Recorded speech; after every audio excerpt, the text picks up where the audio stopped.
भावनांची कदर नसते. बरोबर. पण इथे एक महत्वाचा मुद्दा स्त्रोतांमध्ये मांडला आहे. हा केवळ अज्ञानाचा प्रश्न नाही, तर अनेकदा ती समजून घेण्याची पात्रता किंवा काय म्हणतात त्याला, संवेदनशीलता म्हणजे रिसेप्टिव्हिटी नसण्याचा भाग आहे. अच्छा.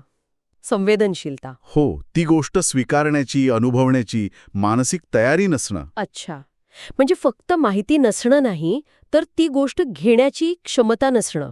हा मुद्दा महत्वाचा वाटतोय. बरोबर. हे फक्त वस्तूंबद्दल नाही, हे तर स्पष्टच आहे. अमूर्त गोष्टींबद्दलही हे तितकंच खरं आहे, नाही का? अगदी, अगदी. स्रोतांमध्ये याची काही उदाहरणं दिली आहेत. त्याकडे वळूया का? पहिलं उदाहरण आहे आजच्या जगातल्या आपल्या आवडत्या गोष्टीबद्दल, मीम्स. हो, हे उदाहरण खूपच समर्पक आहे. म्हणजे बघा, आपल्याला एखादं मीम खूप आवडलं.